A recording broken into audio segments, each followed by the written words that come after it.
Good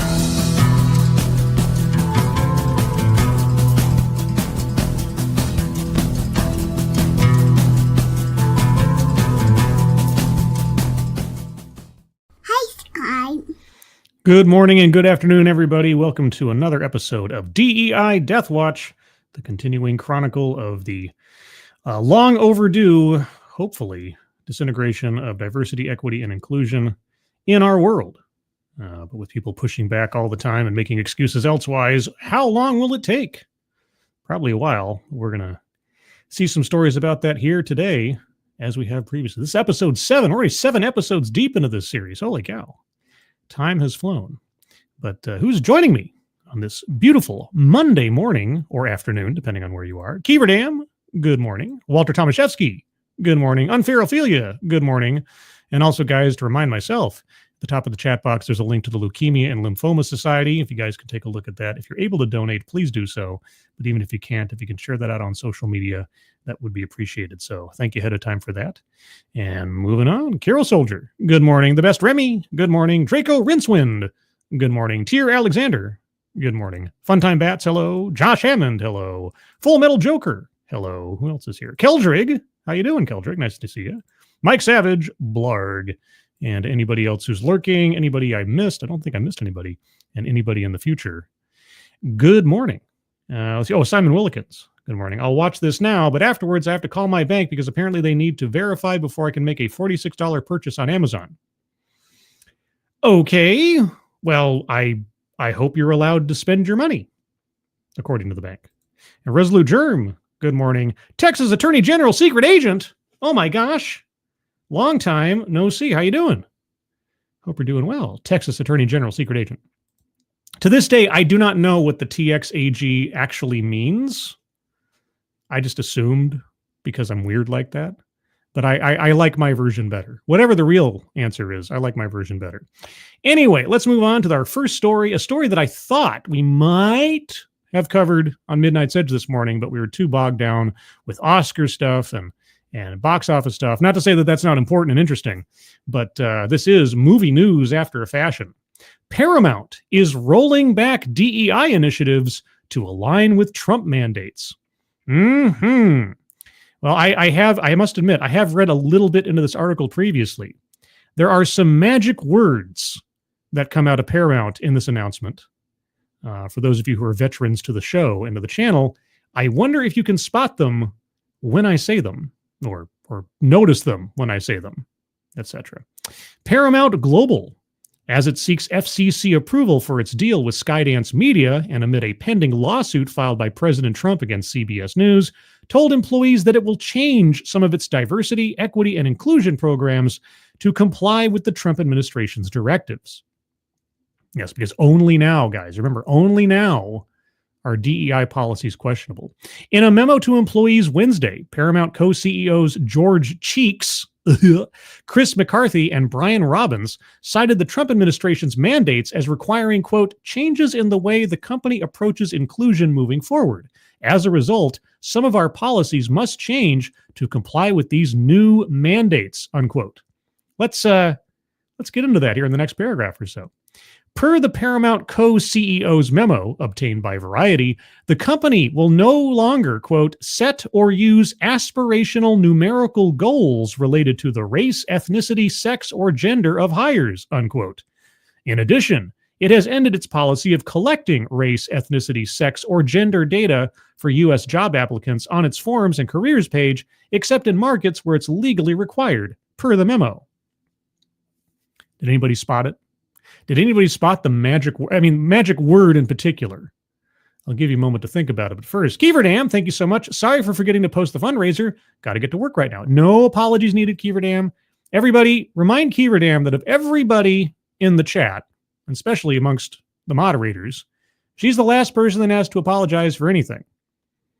I mean, vehicular manslaughter, probably. But aside from that, when it comes to chat stuff and all that kind of thing, she has nothing to apologize for. So please just give her a friendly reminder. No apologies necessary, Keeverdam. Thank you, Keeverdam, so much. It's very generous of you. I hope you have a good day at work, and hope everything goes smoothly today. All right. Did anybody spot the magic word? Anybody spot the magic word? Wow, Scribe is really ignoring me. I said hello earlier. What am I missing? Good evening, Juliet. What did I miss? I'm scrolling up. What did I miss? Tier. I said Tier Alexander earlier. I wasn't ignoring you. Did I miss something else? Angelverse. Hello. Theater Wench Ginger. Hello. Darren Root. Hello. Anybody spot the magic word? The magic word is aspirational. And in this case, aspirational numerical goals. Okay, this is the kind of verbal chicanery that Paramount and Meta before it and several other companies have used to try to avoid what is, by definition, a quota. A quota related to race, ethnicity, sex, or gender, it's the same thing. In this case, it's the same thing. Anyway, for those of you that don't know, here's a real brief history lesson. The aspirational dodge came into prominence back in 2023 after the affirmative action decision by the Supreme Court that said, in no uncertain terms, the diversity argument is not a defense against using racial discrimination in, at least the case of the college's admissions practices, but also by extension, because this does apply to Title VI of the Civil Rights Act of 1964, you can't use diversity as an excuse to practice discriminatory policies in any entity that accepts federal funding. So if you are a company like Google or Facebook or Amazon or anybody that has a government contract for data services or products or supplies or anything else, you are under those same strictures. Consequently, you can't use diversity as a dodge to have discriminatory practices in your business. That's what Title VI always said, but when affirmative action goes by the wayside, there's nothing else to run for cover for there. And so the knock-on effect of this is all these companies, big, small, and otherwise, have to start looking at, now we're going to be held accountable, maybe. Well, what happened is that shortly after the affirmative action decision, several Republican attorneys general sent out an open letter to the Fortune 500 companies, I think it was the Fortune 500. Anyway, but essentially to corporate America in general, and said, you guys better start rolling back, I should say, and getting rid of your DEI policies, because if you maintain them, we will come after you legally. There will be lawsuits. Shortly thereafter, a group of Democratic attorneys general put out a response letter telling all the companies in America, no, you guys aren't in any legal trouble because you don't use quotas, you use aspirational diversity goals. They think that by changing the label on the package, it somehow transmogrifies what's inside the box. It doesn't. But this is the language these guys are using now to try to dodge accountability, try to say that what they've been doing isn't what they've been doing. This is one of those rare instances where I can use this word and it is quite true and accurate. They are gaslighting everybody. It's a very weak attempt, but that's what they're attempting to do. So if you see any company using the word aspirational goals when it comes to their DEI policies, it's a quota. And they're trying to run away from it. The question is, will the people in authority to prosecute these things fall for it or allow it to pass? Anyway, moving on. The media company also has eliminated the diversity, equity, and inclusion qualitative metric in its short-term incentive plan that directly connected 5% of funding for the program to Paramount's, quote, success in progress on company-wide DEI initiatives, including aspirational representation goals, unquote, the execs wrote. Now, Paramount will base 10% of STIP funding on its, quote, workforce culture and development, unquote, qualitative metric, quote, which is focused on building a high-performing and inclusive culture, along with developing leadership and engaging our workforce.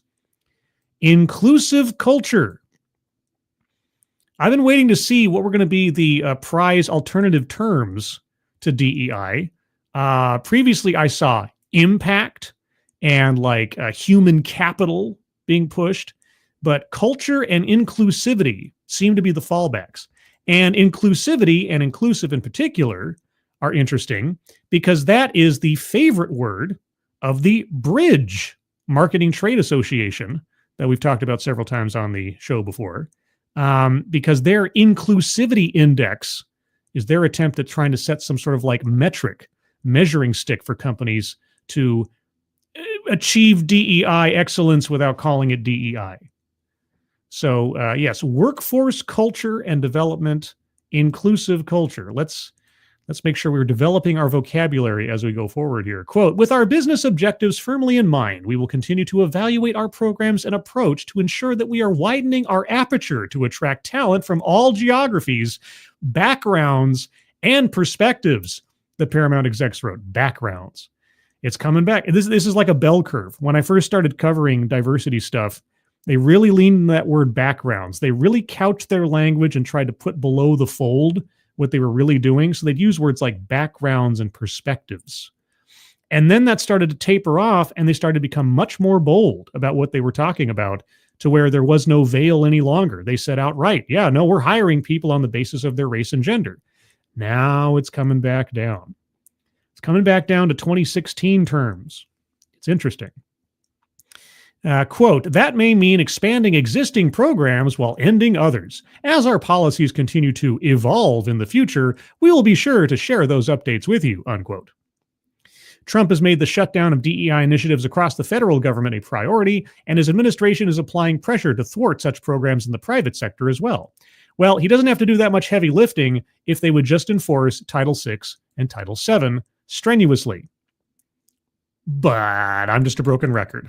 In a January 21st executive order terminating DEI policies in federal agencies, Trump instructed the heads of agencies with the assistance of the U.S. Attorney General to, quote, encourage the private sector to end illegal discrimination and preferences, including DEI, unquote, and to formulate a plan, quote, of specific steps or measures to deter DEI programs or principles, unquote, at publicly traded corporations and other non-profit corporations and associations. Well, like I say, enforce strenuously Title VI, Title VII, and other related anti-discrimination laws already on the books. And make sure you do something other than slap on wrists fines. Earlier Wednesday, after Apple shareholders overwhelmingly rejected a proposal to cease DEI initiatives, yes, Apple is doubling down, big surprise, Trump wrote on Truth Social, quote, Apple should get rid of DEI rules, not just make adjustments to them. DEI was a hoax that has been very bad for our country. DEI is gone, unquote. Well, all of that is true in the spirit, in the abstract, except for the part where it's gone. It is not gone. It's either being renamed or put underground in most cases. That's why we have to be vigilant. That's why there has to be enforcement and serious consequences. Other media companies that have changed DEI policies and eliminated certain inclusion programs include Amazon Studios and Disney. The Paramount chief sent the memo Wednesday when the company also reported fourth quarter 2024 earnings results. Paramount said it continues to expect the $8 billion merger with Skydance to close in the first half of 2025, a deal that is contingent on approval from the FCC. Yes, the FCC, which, of course, Donald Trump has more than a little influence over. And so we'll see if that actually happens. Prior to the 2024 U.S. election, Trump sued CBS News over a 60 Minutes interview with former VP Kamala Harris that aired October 7th, alleging the news program deceptively edited the video. Earlier this month, he amended the lawsuit to demand damages of $20 billion. Get out your Dr. Evil pinky finger. Yada, yada, yada, yada, yada, yada. And so anyway, yeah, CBS has a lot riding on making Trump happy right now. So the question is, would they have rolled back their DEI policies if they didn't have this merger in the wings? I don't know. But like I say, be very wary of Paramount in particular, because they're trying to softball what they did all these years. They need to be held accountable. Will they be? I don't know. We'll find out. Kirsten Scholl. Hello. Slipknot YK06. Slipknotic. There we go. I got it eventually, right? Slipknotic 06. Hey, it took me a minute. I had problems with compensatory yesterday. Just give me a minute or two. Darren Root, hello, if I didn't already say hello. 01 Portnoy, hello. And T. Alexander, I asked for a birthday song since today is my birthday. A birthday song. Wait a second. You're an undead creature of darkness and evil. You have birthdays still? Okay, well, in that case, I better do something special. All right. Tyr Alexander, the undead scourge, or previously the undead scourge. Also, I think you were like a lich or something. Anyway, I hear it's your birthday from you. And so, this one's for you. And a 1. And a 2. Happy birthday to you. Happy birthday to you. Happy birthday, dear Tyr. Happy birthday to you.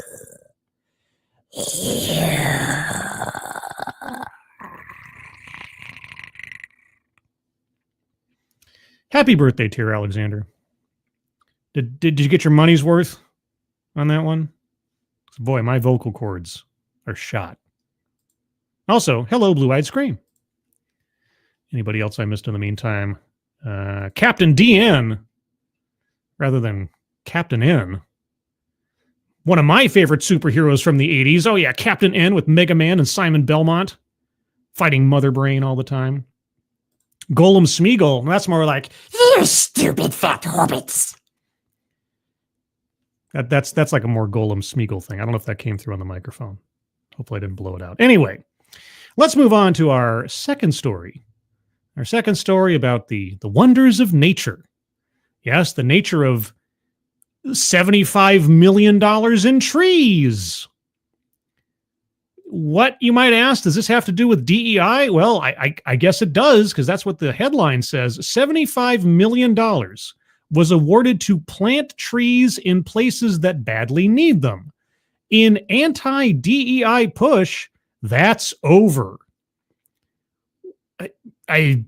Okay, I didn't know the race and or gender of trees was being subsidized by federal money. Or something else. I guess it could have been someone else that decided to cut it. Let's find out. Arthur Johnson has lived in New Orleans' lower Ninth Ward for nearly 3 decades, long enough to appreciate the trees that filter pollution from the big ships traveling the nearby Mississippi River and that offer shade on sweltering summer days. I got news for Arthur. Those trees probably don't absorb nearly as much pollution as you think they do. They might absorb some carbon, but not as much as you might hope. When Hurricane Katrina roared through 2 decades ago, it wiped out 200,000 trees across the city, including many in Johnson's neighborhood and several in his own yard. The city has struggled ever since to restore its tree canopy. Those efforts will be set back by the U.S. Forest Service decision in mid-February to terminate $75 million grant to the Arbor Day Foundation, which was working to plant trees in neighborhoods that might not otherwise be able to afford them. The program is the latest victim of a drive by President Donald Trump's administration against environmental justice initiatives. Wait a second. I thought it was DEI. Oh, wait, that's right. DEI does include like environmental justice and environmental equity and environmental discrimination and racism. All the other environmental stuff. I've covered this before. Okay, do tell. In New Orleans, part of the money, $75 million, was going to the environmental group Sustaining Our Urban Landscape, or SOUL, which has planted more than 1,600 trees in the historically black community, but has now paused plans for another 900. So wait a sec, 1,600 trees at $75 million. Wait a second, part of the money, where was the other part go? Wait a second, $75 million for what? I need a pie chart here. This organization, Arbor Day, was getting $75 million, and how is it being distributed? To what and where? Those are trees that largely low-income residents otherwise couldn't afford to plant or maintain, said the 71-year-old Johnson, who runs a local nonprofit, the Lower Ninth Ward Center for Sustainable Engagement and Development. Ward Center for Sustainable Engagement. Okay, I was checking to see if it like spelled something. That has helped SOUL with its work and done some tree plantings of its own in the area. Quote, "You're not just cutting out the tree, the environment with such cuts," said Johnson. "If those trees aren't replaced and more aren't continually added," quote, "it really takes a toll on the sustainability of the Lower Ninth Ward and its community," unquote.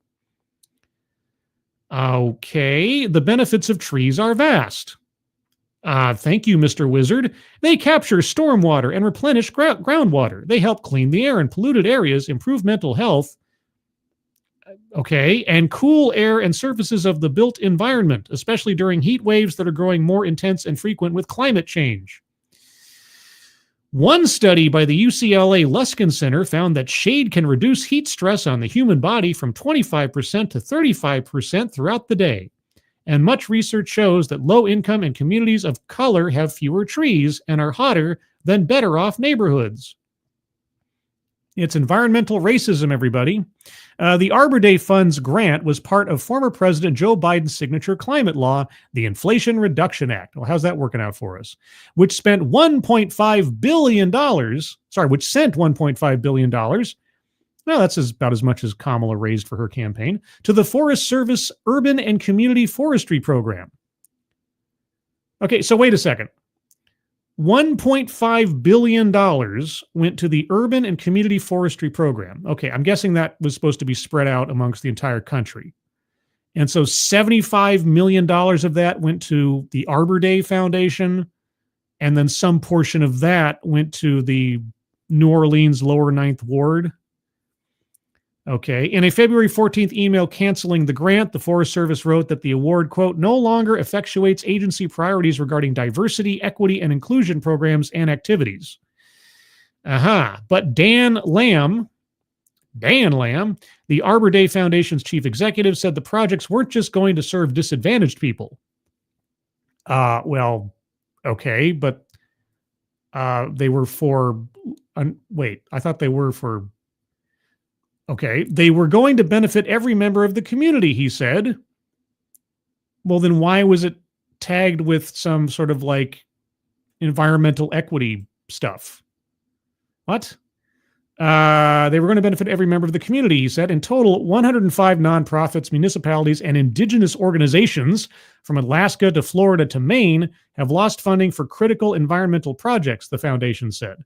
Quote, this was an opportunity to make really meaningful impact on people's lives, so it's been disappointing, Lamb said. Oh, okay, so wait. In 20 years in New Orleans, no one's been able to plant a tree until Biden gave $1.5 billion in 2024 or whatever. When did that start? The Inflation Reduction Act, wasn't that 2022, 2023?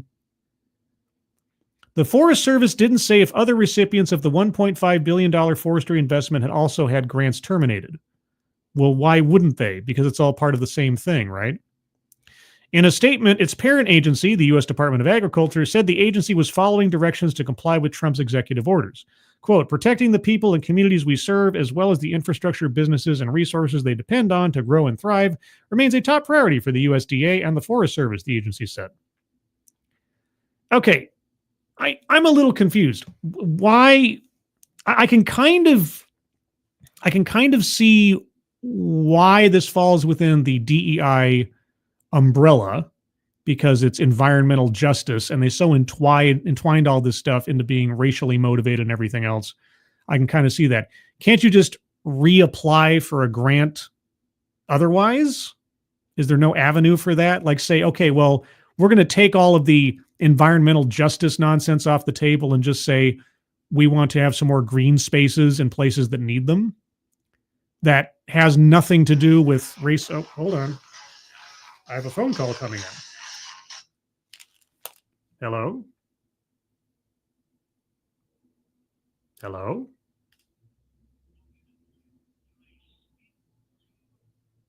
Yeah, can you take me off your calling list, please? Thank you. I get a call from that number now. Like I usually miss it. So I'll like hear the phone ringing in the other room and I run to get it and I see this number and like, who the hell is this? It's not in my phone book. I don't know what it is. And there's no message left or anything. This is the first time I was able to catch it. And yeah, it was long pause. And from my old collection days, I know that I'm on a robo-dialer at that point. So I'm waiting, just long silence. And then finally somebody starts talking. And they start, can I speak to, please? And I'm like, yeah, just take me off your list. I don't know who this is. I don't know what you want. I've already put my number on the do not call list, so this must be something else. Anyway, moving on. Another $2.5 million grant is on hold due to the federal funding freeze. And founder and executive director Susanna Burley said the nonprofit's survival is uncertain. Its annual budget is a little more than $1 million. Okay. Quote, we are kind of lost because we don't know if we should be planning to close our doors or if we should be planning for next season, she said. So your only source of funding is federal money. Or your only meaningful source of funding is federal money. Okay. Gosh, so would you be an organization that accepts federal funding? Oh, you weren't like targeting communities for tree planting based on race, were you? Ooh, maybe that's where this is going to. For others who were set to get Arbor Day Foundation money, the loss is not existential, but still devastating. In the city-county of Butte-Silver-Bow in southwest Montana, forester Trevor Peterson was going to use a $745,250 grant to buy chainsaws, rigging gear, and other essential tools, remove up to 200 dead or dying cottonwoods, and plant as many as 1,000 trees as part of a decades-long effort to replenish trees cut to make way for copper mining. He wanted to help organize large community events focused on education, hoping to impart the knowledge necessary for future stewardship of the urban forest.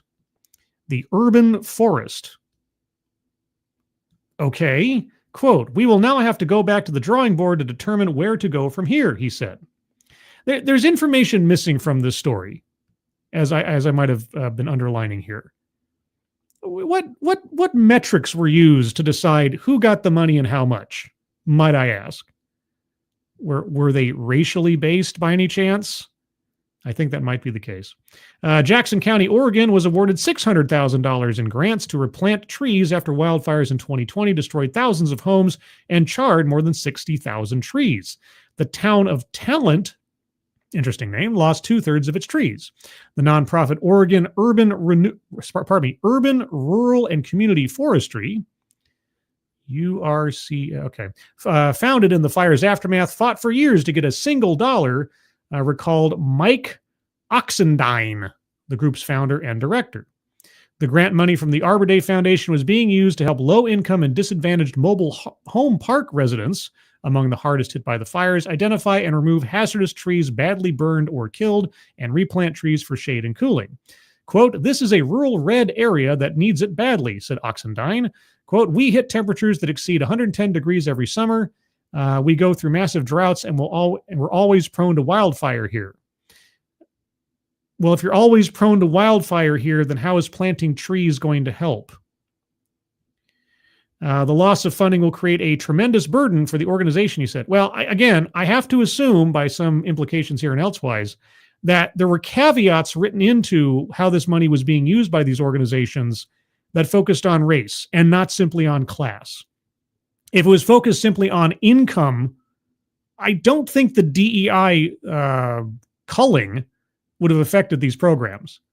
But if you tie these things to race and you are organizations that accept federal money, then yeah, just let's see. Darren Root, how hard is it to dig a hole and drop an acorn? Yeah, I don't. Okay, admittedly, I am not a lumberjack. I am not an arborist. Did they ever make a horror movie called Arbor Day? Because, they had Friday the 13th and so on, Arbor Day or something. But yeah, how much money does it take to replant trees? In particular, especially in urban areas, if they're focused on this so much, where spaces where you can conceivably plant and maintain trees are at a premium to begin with, unless you're like a Central Park territory kind of New York kind of thing. I don't know, but apparently it's $75 million in some portion of which went to trees. It's interesting they didn't say how much of that $75 million they were talking about specifically went to New Orleans. Like, how much money did it cost to plant 1,600 trees over 20 years? Because they made sure to tell us that, ever since Katrina, they've had a loss of trees. And they planted 1,600 trees, and now they've had to cancel 900 more. Sounds a little fishy to me, but that's the story they presented. So there you go. Let's see. Darren Root, looks like California missed the motto. The motto? What motto? I don't know. Let's see. Who's this here? Puffer P. Smiles. Good to see you, Scribe. Well, good to see you too. Puff Mommy? No, let's not do that. Let's not do that. Anyway, moving on. What else do we have? Let's talk about the Department of Education, or the Education Department. And this is a website I'm going to have to visit more often. DEI needs to go. Education Department launches End DEI website.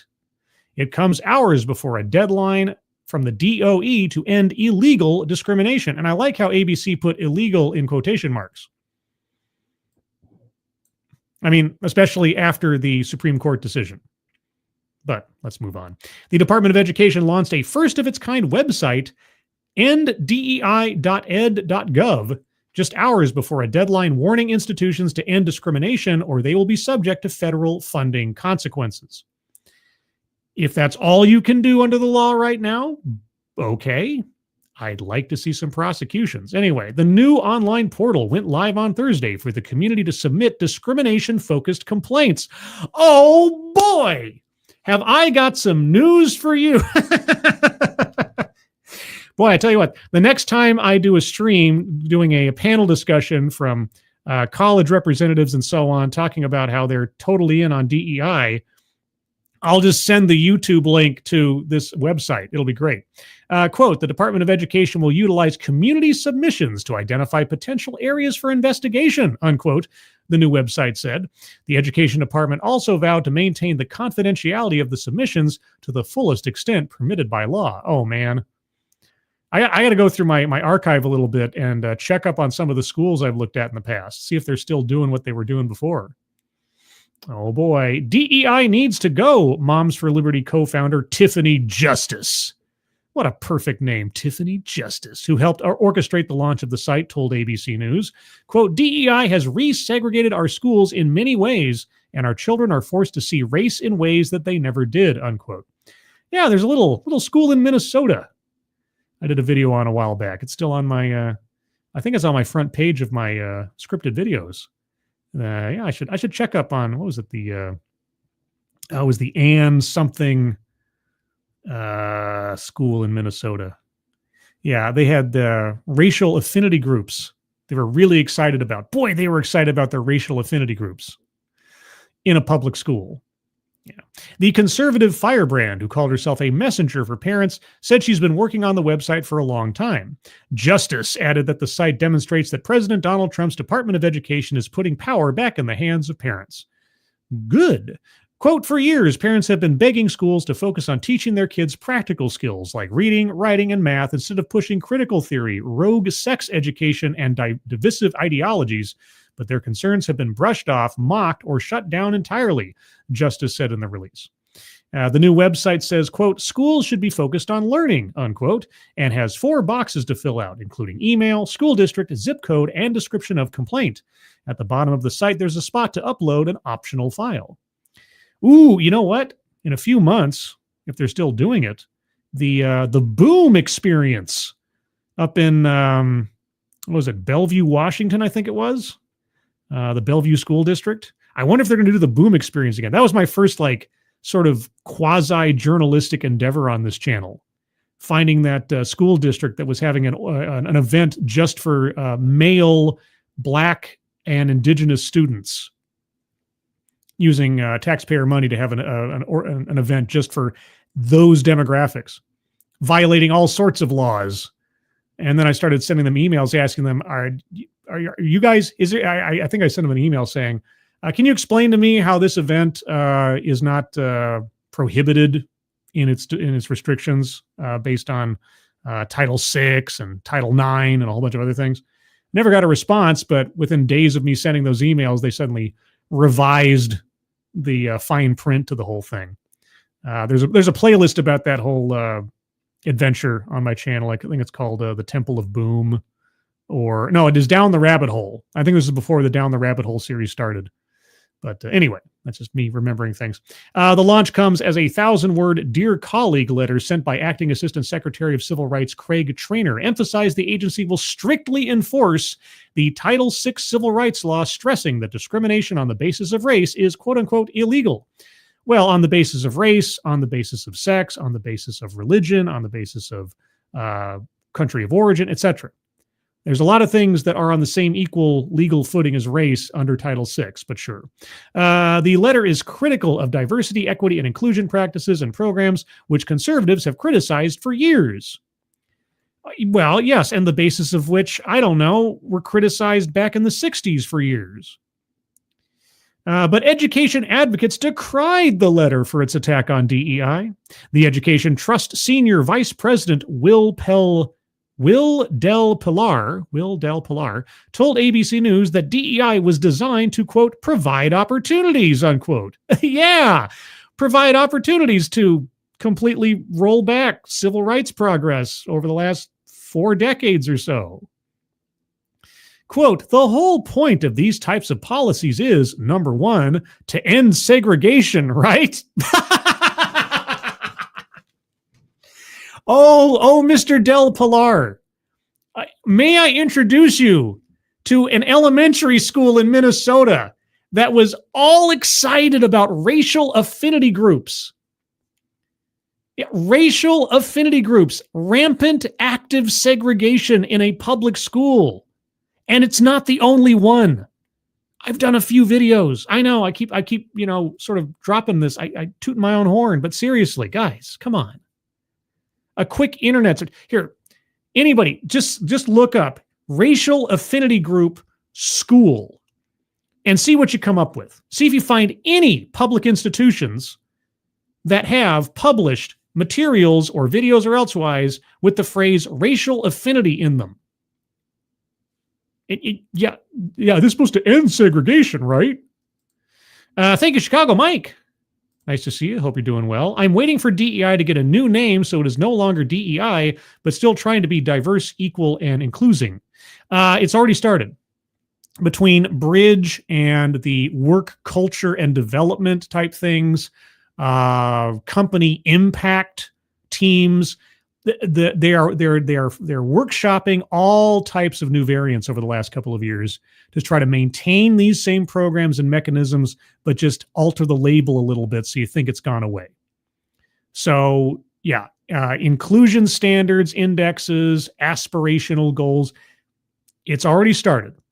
It's only the companies that are doubling down that can't run away from it. So like Apple, Costco, they're still going to be talking about their DEI programs until they don't. And even then, don't trust that they don't still have them. Thank you, Mike. Appreciate it. Let's see. The whole point of these types of policies is, number one, to end segregation, right? Del Pilar said. Why are you asking me? If there's any doubt, then why do you have to ask the question? Quote, programs that were designed to provide opportunities or to create awareness for folks were designed to improve diversity at these institutions, not to further harm diversity at that institution. Mr. Del Pilar, you have absolutely no idea what you're talking about.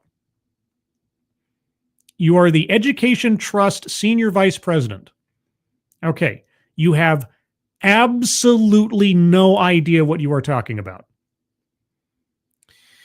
And education groups opposing the memo, including the American Federation of Teachers, sued the department, acting Education Secretary Denise Carter and Traynor, because it could, quote, irreparably harm, unquote, students and educators, according to the lawsuit. Oh, how is that? By working to make race an irrelevancy in considerations in schools? I mean, since we're talking specifically about race here, even though several other things are covered by Title VI, but sure, race. The lawsuit said the memo chills free speech and violates the First Amendment, and it labeled the letter as vague and unconstitutional. Well, I'll tell you what. Go read the Supreme Court decision on affirmative action and draw your conclusions. I mean, if you want to say racist things in the classroom that are demonstrably racist, best of luck. Yeah, you might violate the school's policy. You might violate some kind of hate speech kind of deal, which I still think is kind of stupid. But anyway, National Parents Union President Carrie Rodriguez said the Trump administration has struck a tone of retribution with its recent actions and that the nation's most vulnerable students will be harmed if the department goes after school districts. They'll be harmed. They'll be harmed, guys. if we try to maintain this demonstrably racist and divisive set of policies, and then because we're violating Title VI, we lose federal funding, they'll be harmed. Yeah, they will be harmed. So maybe you should just end the policies that are demonstrably racist. Quote, I just think that they're looking for any weapon to attack and cause chaos, unquote, Rodriguez told ABC News.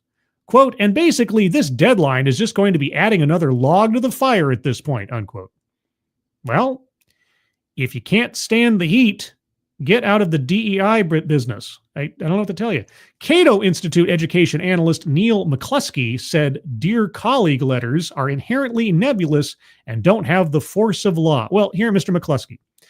Again, I don't mean to sound like a broken record, but it really is very simple. Read Title VI of the Civil Rights Act of 1964, read the 14th Amendment to the Constitution, and then read the decision by the Supreme Court back in June of 2023 on the affirmative action question. I think it'll clarify a lot of things for you. I think it will. I just have this feeling that between those three pieces of literature, you should have some guidance. Quote, they're basically the administration telling you this is how we're going to enforce the law, McCluskey told ABC News. You're right. You're absolutely right. Quote, it itself doesn't have any force of law. Oh, the letters themselves telling you and advising you what to do? You're right. That document, those documents, they don't technically enforce law. No, the Constitution does that. The Constitution does that. It's really just informing people, hey, we have a new view of what the regulations are, unquote. No. There has been additional clarity given to existing laws by the Supreme Court, and there's nowhere else for DEI to run in schools. That's the issue. These guys are either playing dumb or they are simply dumb. I'm not quite sure which, but either way.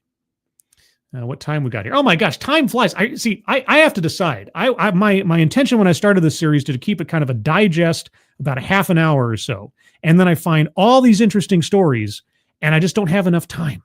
I don't have enough time to keep it under that line. So I think, should we just call it like an hour? Okay, what have I got? What really needs to be talked about right now? We got this college. We got this other college. I want to get to this one because it's timely because of the Oscars. I'll save the other two stories for the next episode if they feel like they're still relevant.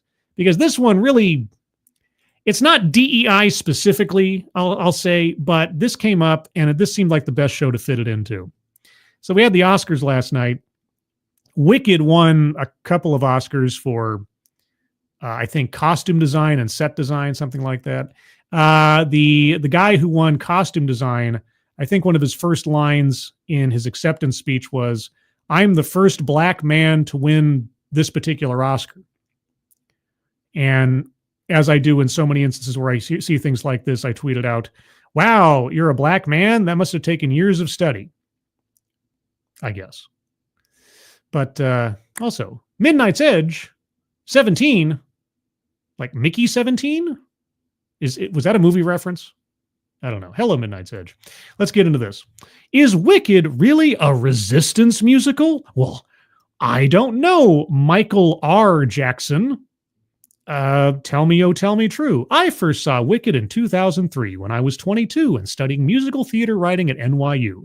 As a nascent musical theater writer, I was impressed by its craftsmanship and unusual premise that the cackling, green-faced Wicked Witch of the West most of us know from the 1939 film has a name, Elphaba Throp. We also learn that she is not wicked at all. It's just propaganda spread by Elphaba's enemies because she stood up for the rights of the Enchanted Land's talking animals whom the not-so-wonderful Wizard of Oz had oppressed. At the time, the plot in its modern sensibility read very simply to me as a quirky, catchy, musical fairy tale soap opera subversion of a beloved classic. That's all it has ever been. But of course, there's more!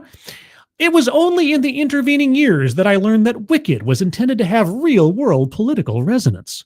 With the election of President Donald Trump to a second term and the release of the first of its 2 parts as a film, Wicked has blossomed into what the director and producer Adam McKay recently described online as, quote, one of the most radical, and we're not talking about like,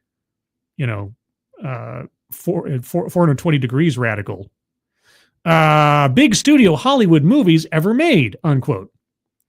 It's one of the most radical big studio Hollywood movies ever made. Oh, the director and producer of the film is saying so. Oh, well, I mean, there's no bias there.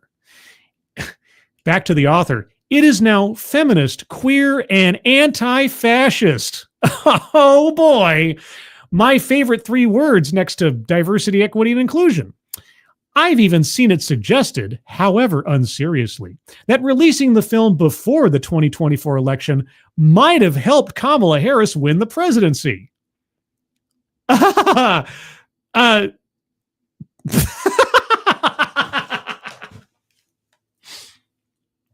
Oh man, that was the tipping point. Man.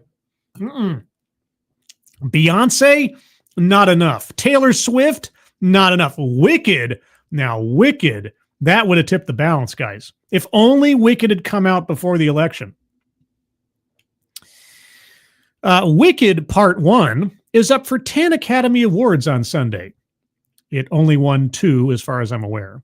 If it wins Best Picture, it didn't, I can only imagine that will be a signal to some on the liberal left that the roundly defeated Trump resistance is not so dead after all, and that the time has come to levitate in their brooms and take to the western skies for battle in the 2026 midterms and beyond.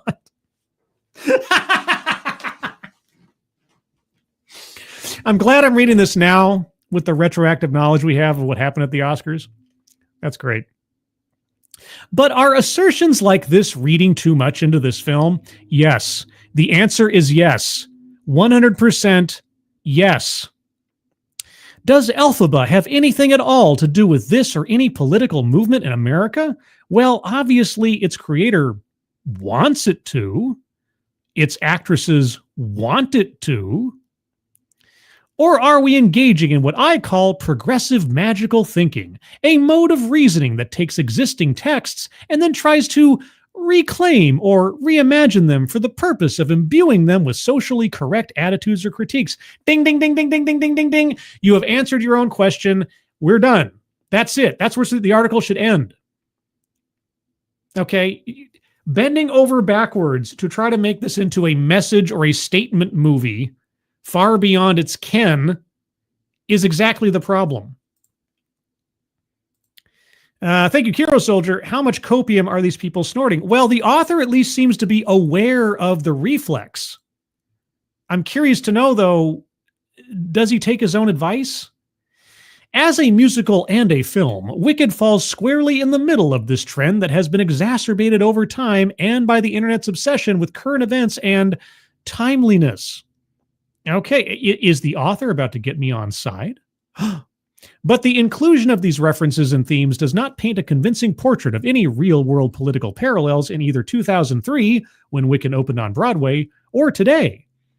I think I would say that the movie probably has embedded in it more current timeline suggestions than the original book or even the play or the musical in Open of 2003. I think Hollywood, I have not seen the film, so I cannot say. I've only heard people talk about the film and what they noticed, so it might be other people sort of reading between the lines of a cookbook for their own purposes. But if I had to guess, I'd say that modern Hollywood making this movie today, and especially the intentions and things said by its lead actress, invested in it more modern day thinking than was originally intended. As one example, progressive magical thinking makes it reasonable to suggest that because of the fact that L. Frank Baum, the writer of the 1900 novel The Wonderful Wizard of Oz, upon which all of this is loosely based, had undeniably racist attitudes towards Native Americans, his judgment might have been too compromised to compassionately portray the true character of the Wicked Witch, a character he created because the Wicked Witch was the Wicked Witch a Native American in the book? Did I miss that part? A character he created, and thus, like Child Protective Services, Gregory Maguire, who wrote the novel that the musical is based on, and later Stephen Schwartz, its composer, and Winnie Holtzman, who wrote the musical's book, rightly took custody of Mr. Baum's abused child with their revisions. Wait, what? Okay, I don't know what the Wicked Witch was like in the original book. I admit, if I did read it, it was a long time ago. Was the Wicked Witch in the original book a Native American? Am I wrong? I don't know. Somebody tell me. But if Mr. Baum's racism is so objectionable, isn't any attempt to reimagine his work just striking a complicit and corrupt bargain with a bigot? That's what I've been told about H.P. Lovecraft for the longest time. Shouldn't his underlying intellectual property be condemned in its entirety? And why not scrutinize Wicked with even harsher eyes? To that end, I could very easily rebuke the Elphaba of the musical for choosing a love affair with Fierio, a prince whom she met at the prestigious Shiz University.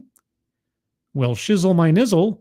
Which the children of Oz's elite attended together over her duty to the more urgent cause of animal liberation.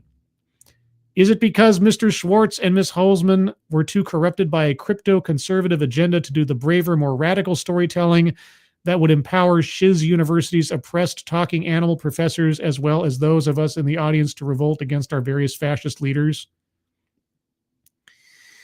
While I am being facetious, in our world, progressive magical thinkers are spreading their own kind of propaganda. For them, the casting of Cynthia Erivo, a black woman, as Elphaba, a role not typically played by a black actor, affirms the fact that Wicked is also telling a subtextual story about racism. I wish I were making this up, because being black is like being green. Okay, so the author and I are of an accord on this. Thankfully. I was getting worried there for a second. Yeah, it's not all that dissimilar to what happened with Wizards of the Coast and Dungeons and Dragons, where all of a sudden ogres are just an analogy for black people, according to the progressive nutbags that took over D&D. Talk about defying gravity. But what's maddening is that in Wicked, Miss Erivo's casting is neither colorblind nor color conscious. It's just color coded into whatever the magical progressive thinker wants it to mean. For being black to be like being green to work, Wicked would have to capture the systemic oppression of other green and black people in Oz, which it cannot do because there are none. Then there is the fact that Elphaba's skin is only green because of a magical elixir the wizard gave to her mother the night of her conception. Then there is the fact that Elphaba is the privileged and magically empowered daughter of the governor of Munchkinland, so her green skin is a temporary social barrier at worst. But also, the discrimination Elphaba faces is nothing compared with that faced by the animals, which I've seen no magical progressive thinkers resonate with as strongly as with Miss Erivo as Elphaba. Well, that's because the progressive thinkers are obsessed with race. They're obsessed with making analogies between skin color and appearance or something, or treatment, right? If the ogres are just naturally hated evil creatures, well, obviously that's representative of systemic oppression, and therefore ogres are just black people in green face. And no, I'm not making that up. If you guys don't know, that is the thinking that overtook Dungeons and Dragons in the last several years. Progressive magical thinkers strongly want Miss Erivo to win an Oscar. She didn't. I believe that is not just because of the power of her performance, but because they conflate representation, inclusion, and awards with political relevance. Okay. I was all set for this to be another nut job, as described, progressive thinking article. This is not the case. Michael R. Jackson, you and I are on the same team, seems like. But in my view, color coding casting is one of the most superficial incantations in the magical progressive thinker's book of spells. It also does a disservice to an actress like Miss Erivo by suggesting that when she plays Elphaba, it is primarily her black racial identity and the assumption of her innate black suffering that makes the journey of the character worth following. One correction, Mr. Jackson. Miss Erivo explicitly took pains to integrate black culture into the character, specifically through hiding little braids in the character's hair to represent black strength or something. She said this in public several times now. Now, that may not be what comes across in the narrative, hopefully, but that thinking was part and parcel with the production of the film. And I'm surprised he hasn't brought up Cynthia Erivo's reaction to the fan poster that was made before the film came out, because that was a big deal for a brief time. Ironically, this is a pretty timeless and popular belief about black actors, though mentioning it is never considered relevant, convenient, or timely. In the introduction to The Wonderful Wizard of Oz, Mr. Baum writes, quote, "Modern education includes morality. Therefore, the modern child seeks only entertainment in its wonder tales and gladly dispenses with all disagreeable incident. Having this thought in mind, the story of The Wonderful Wizard of Oz was written solely to please children of today. It aspires to being a modernized fairy tale in which the wonderment and joy are retained and the heartaches and nightmares are left out," unquote. Well, tell that to the later books of the series where you have like Ozma and her missing heads and all that crazy stuff. Ugh. The charity of that is so satisfying.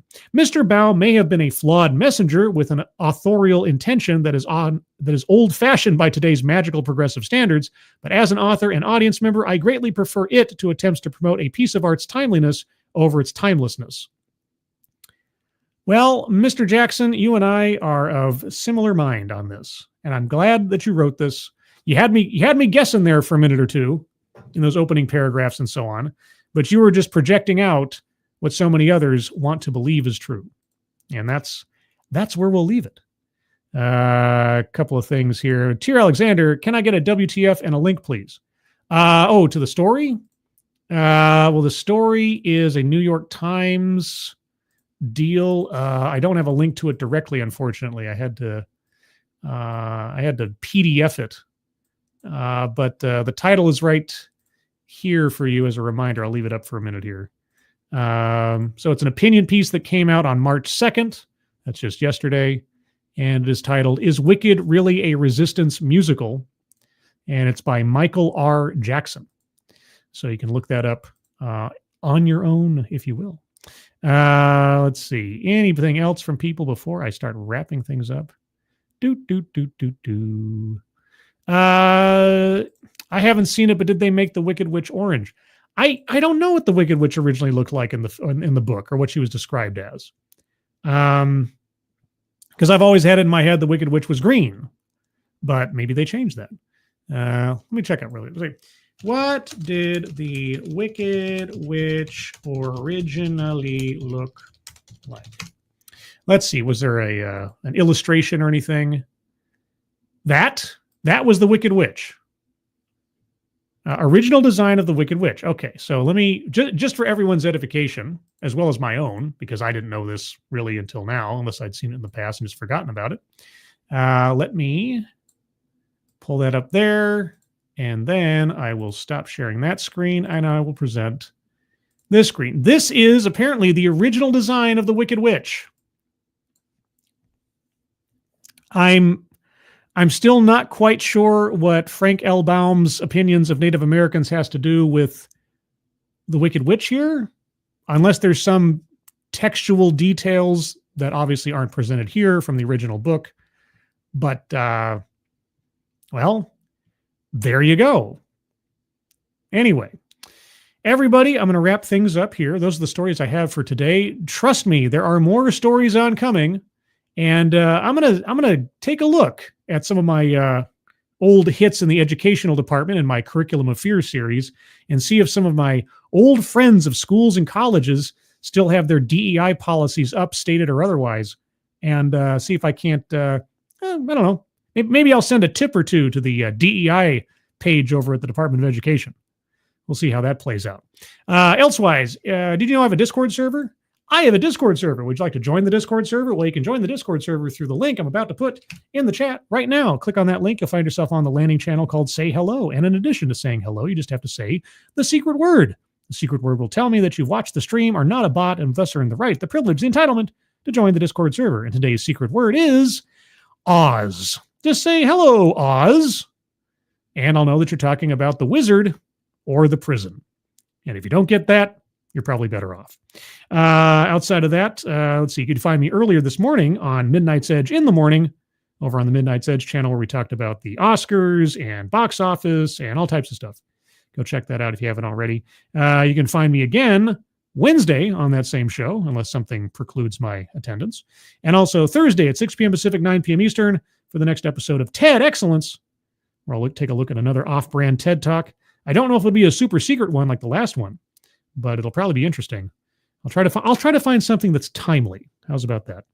And if schedules hold true as before, then the next episode of D.E.I. Deathwatch will occur on Friday at 11:30 a.m. Pacific Time, 2:30 p.m. Eastern Time, and will, if I'm smart, will only last about an hour or less, which I've already gone over. Now, everyone, thank you so much for joining me. Moderators, thank you for keeping an eye on things. Even though everyone here is so well behaved, you have very, very little to do. Everybody who donated either to myself or to the Leukemia Lymphoma Society, link at the top of the chat box. Thank you guys for that ahead of time. And on the way out, if you'd leave a like, I'd appreciate it. If you can share this out on X or your other social media platform of choice, appreciate that as well. And I hope you all have a good rest of your Monday, a good rest of your week. I hope you're all safe and well. If you're not well, please get well soon. And I'll see you on the next one. Take care. Bye-bye.